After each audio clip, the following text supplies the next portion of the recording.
I'm the Zim. This is the Zim video. This is volume 3, part 7 of my rideshare experience video series. Been a rideshare driver since February 2nd, 2017. Creeping up on 2 years. We'll be there in a few weeks. And I've been documenting my journey. I've been talking to you. I've been recording. I've been making videos about my process and talking about all kinds of things. Mostly how much I made. It's been a big theme of the conversation. But thanks a lot for you that are subscribed to the video. If you haven't yet, please do. And then, yeah, let's get this thing rolling. But first, look at this. I bought my daughter a Lego set for Christmas. It's like the Ninjago river dock thing or whatever. It's pretty awesome. Anyways, I wanted to show she made it just now. Let's get into it. This is how much I made this week. I made $1,085.52 in my deposit, and then I made another $8 in cash tips, which you can see in my heads-up display. Oh yeah, last week I started putting the rate card there as well, so we can kind of keep track. I don't know if it's going to change again before I stop making these videos, but that's where it's at right now. So anyways, how much I'm making per mile and per minute. So $8 more in cash tips, so that brings my total to $1,093.52. I'm kind of bummed that I wasn't able to make 1100 this week.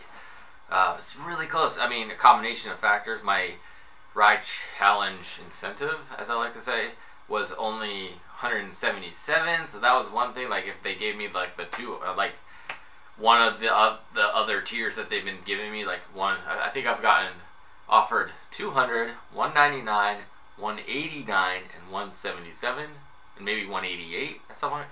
So I think any other amount I would have cleared 1100, but not so much. Not gonna happen. And I was actually trying. So talk about that more in a second.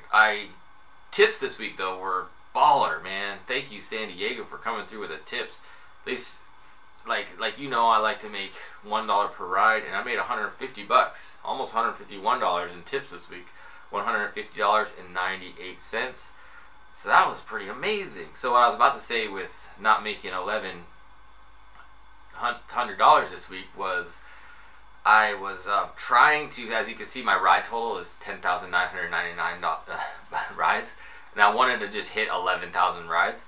And so when I hit my last ride for my ride challenge monies, I was like, man, I'll just stay out and try to get my last ride. And I got 2 requests, and both of them were no-shows. So I made another 10 bucks for nothing.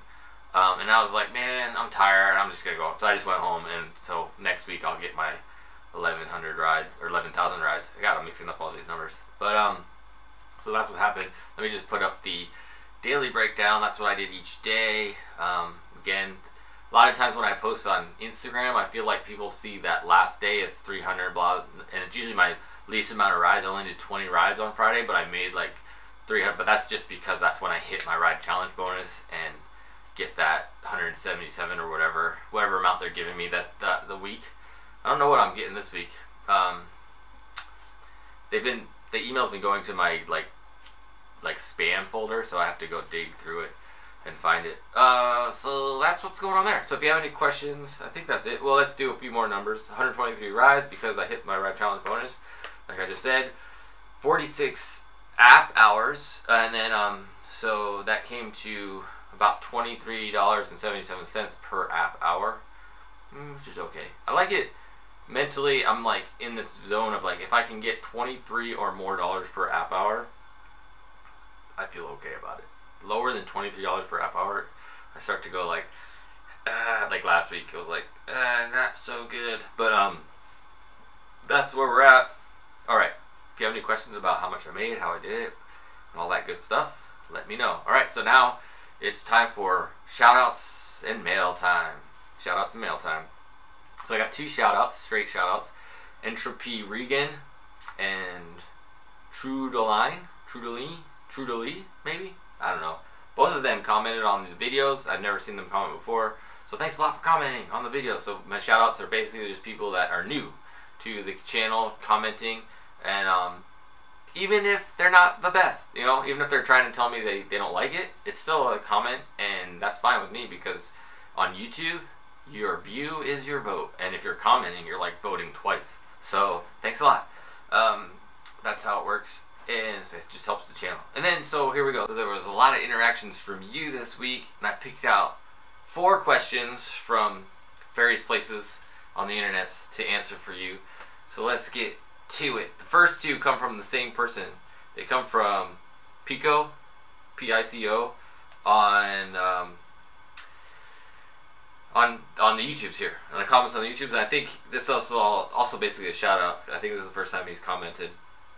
But he wrote 2 questions. First one, random question: which demographic of people do you find tip more often? For me, it's older/old women, especially ones going to the airport. I always help with baggage before anyone asks for it. More than one occasion, I've gotten a nice cash tip for doing that. And I've been told that I was the first driver to offer help. I know it's not required for me to assist anyone, but I like going the extra mile. Pun, no pun. So that was the first question. Let me answer that one. There's 2 things about that one, or a question and a statement, kind of. The first part is tip. Who tips the best? I personally found the best tippers are travelers. People that are traveling, like he mentioned airport, but like, yeah, just travelers in general. People that are kind of more touristy in the San Diego area. Since I drive during the day, a lot of my drives are from commuters and people that use the service on a regular basis.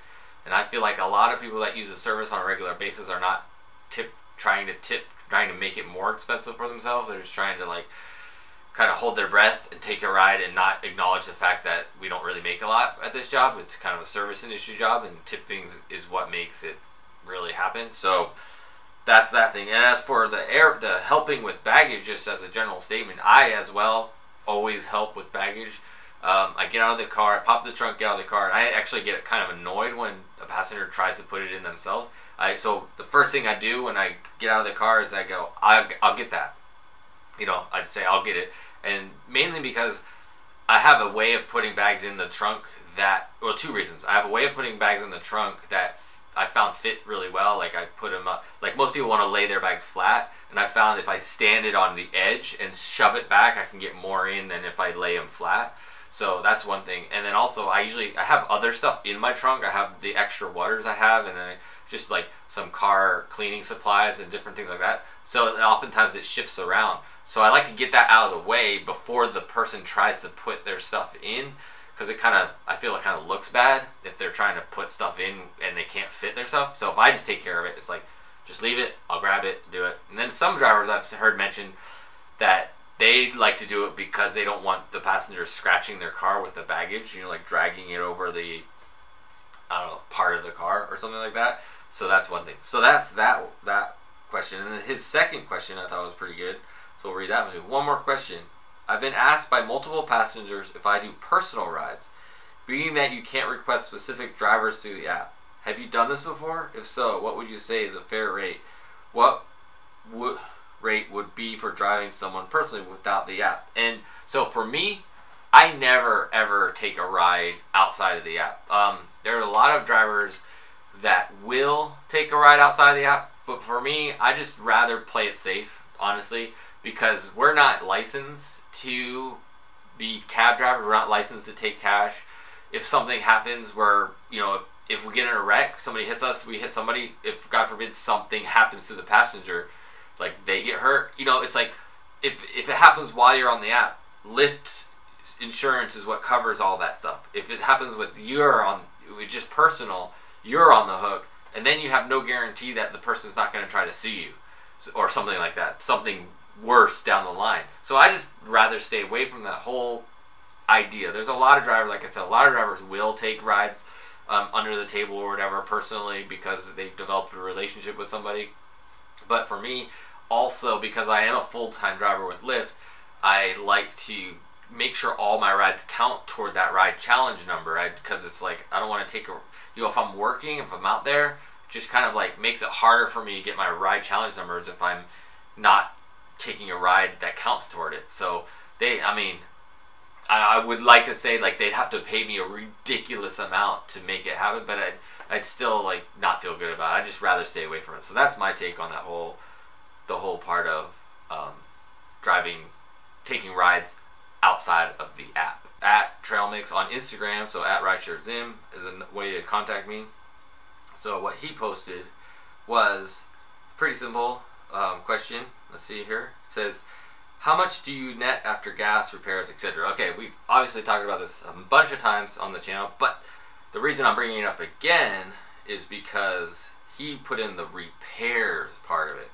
So as you know, gas, I put aside $200 a week. That's just what I do, $200 a week.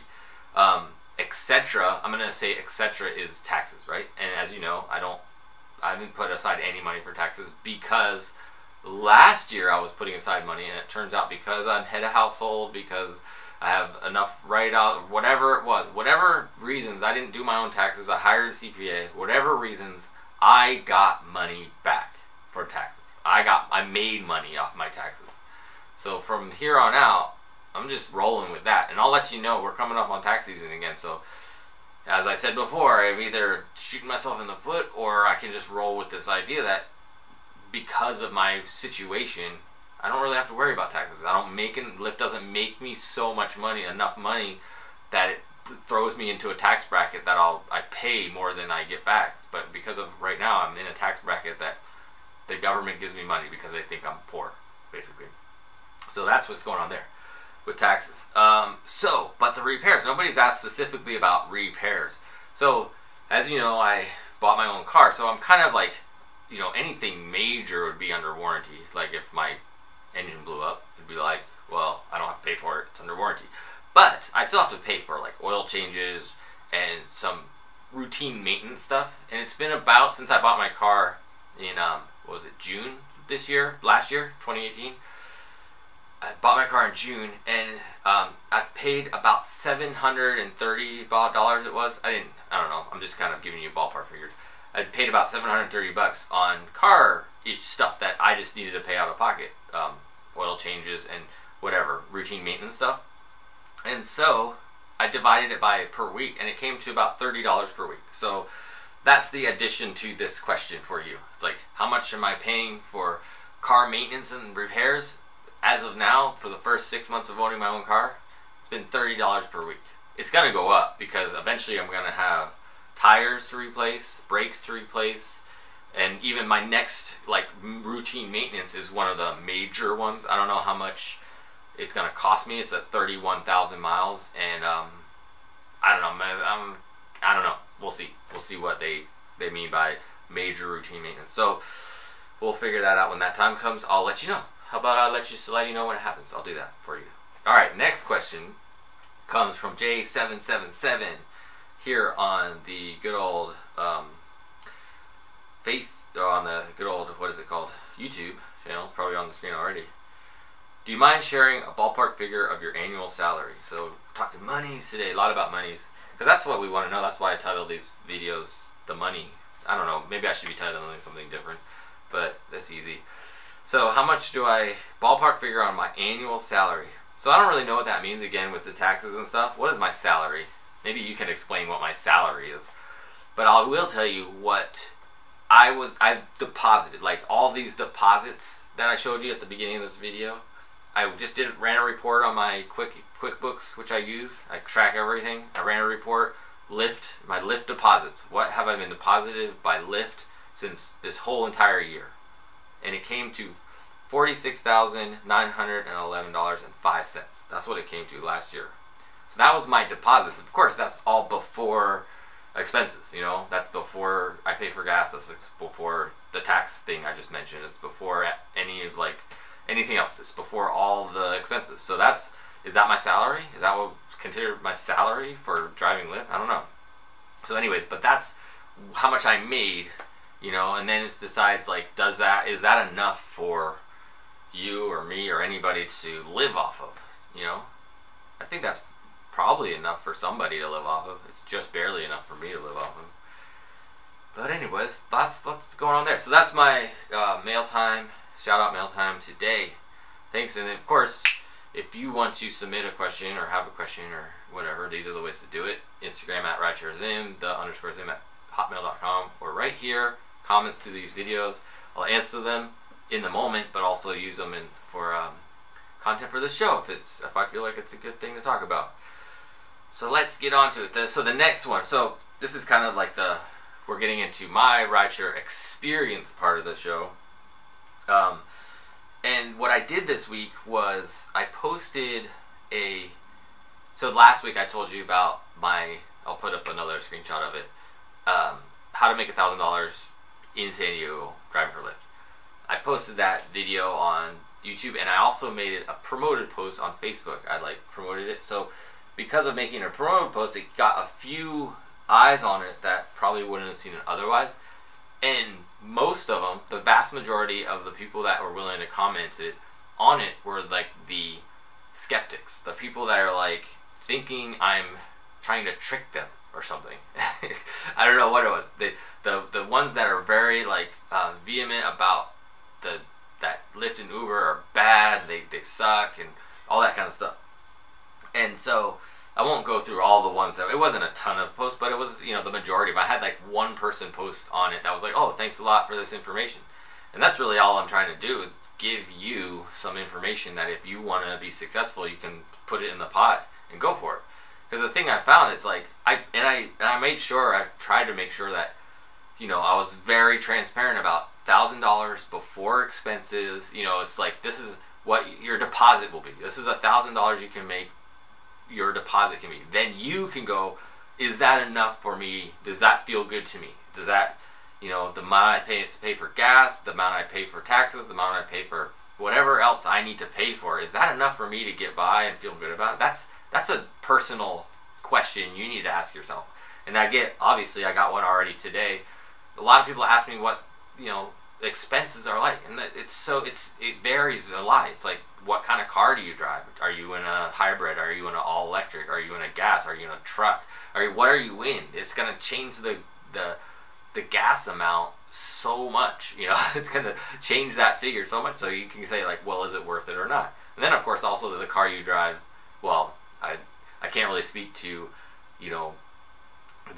the premium cars if you make more and stuff. So I'm not even gonna go there. But there's just a lot of different things. The taxes conversation, again, is vastly different for everybody. Like somebody that's single, doesn't have any kids, has never been married, their tax situation is going to be entirely different than somebody that has kids or somebody that's married or all that kind of stuff. So it's like your personal expenses is going to be different. So I try to stay away from that part of the conversation.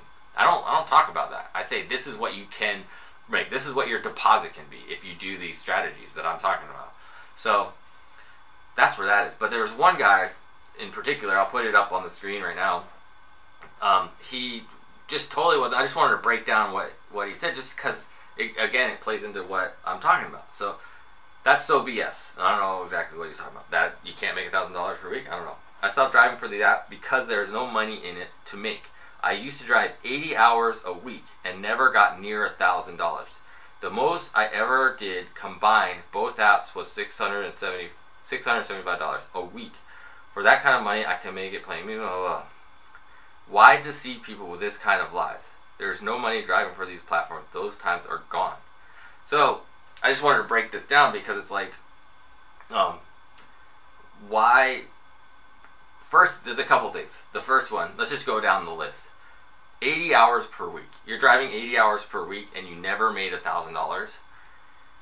He may be talking about $1,000 after expenses, but either way, if you're driving that much and you haven't figured out how to do the job, maybe you're just not that good at it. I mean, everybody's got good at different things. I do half that many hours usually, just over half that many hours, and make $1,000 per week. So it's like, that's one thing to consider. The next thing that really kind of got me thinking was this: combine both apps. And I'm not totally sold that driving both apps is the best strategy. Obviously, I only drive Lyft, so obviously I only really have one perspective to talk about. But looking at it, going well, let's look at this. Let's look at the big picture of this. We get incentives on the platforms if we drive for the one app. The incentives, in my perspective, are what make it worth it. So if you're not getting the incentives off of one of the platforms, it's not worth it. So it's like driving both platforms it potentially makes it so it's harder to get incentives off of one platform. So that's might be a problem. That might be something to actually really sit down and think about. Go like, or at least test the strategy. Go like, okay, let me only drive Lyft. Let me only drive Uber. Let me drive both. You know, I wish I could do that just to tell you about it, but I'm not an Uber driver right now. Maybe eventually I will. But just thinking about it like critically, like going like, if I'm not getting the incentives off a platform, then I wouldn't make as much. Like this week, I would have made $177 less. I wouldn't have made $1,000. It's the incentive part is essential. The incentive part is what makes it worth it. So there's another thing right there. You know, he never figured out how to do the job in a smart way to make the most of his time. And then the see people with lies part really kind of caught my attention, because, you know, I could be making all this 2 years of these videos, and every time I post on Instagram about what I make, I could be photoshopping it, I could be making it up totally. Why? I mean, I'm not. It's like, this is exactly what I do. This is exactly how I do it. I'd be happy to show you in person. I mean, I don't know what more I personally could do to show you that this is what I do. This is how I do the job, and this is how it's been working out for me. So it's just funny to me that he thinks I'm lying. So I'm not lying. Not a lie whatsoever. So that's just kind of, I just wanted to share that little experience with you about my rideshare journey as a whole. I was wondering if you could help me with something. I've been finding it, like, because I have to do this job, I want to be, you know, and I like to be a creative. I'm a creative person. I like to make things. But because I have to do this job, and this is my job right now, I'm finding it hard to find as much time I'd like to do other creative endeavors. So that's part of why I made these videos, because it's like, okay, let me use what I'm doing for most of my time to create something. So I'm making once a week, I'm making these videos because it's like, I'm spending most of my time driving for Lyft. I have thoughts around it, I have ideas around it. You know, it gives me something to talk about, and I want to create something, so I make this video. Is there anything else that you would like to see me make based on the fact that I'm spending, you know, 45 hours a week in my car? Like, would you like to see me do some, I'm thinking about doing like more vlog style videos where I just set a camera up in my car and talk to the camera while I'm driving around. I won't be showing any passengers or anything like that, but I'll try to make another kind of, but what can I, basically, how can I leverage what I'm already doing into creating more content that you might be interested in? If you have a thought, you have an idea, let me know. Happy to see if it works out, see if I can do it. So other than that, I don't know. If you want to help me out, also check out my daily podcast. I do a daily podcast called Creative Mind. There it is on the screen. And it's on all the places that you can listen to podcasts: iTunes, Google Podcasts, Apple Podcasts, so that's iTunes, I guess, and Spotify, and a bunch of other places you can check out. And you can go to anchor.fm/thezim is kind of like the hub for it, is the homepage for it. So check it out. Listen to some podcasts while you're in the car. It's pretty random. I'm calling it now lately more of like a TMI podcast. It's kind of like I just kind of tell about a lot of what's going on in my life, sometimes about rideshare driving and other things, but I just kind of really lay it all out there. So I don't hide much on that podcast. So if you want to check it out and you want to just kind of get into it, please do. That'd be awesome. All right, until next week, be excellent to each other. May your rides be long and your tips be big.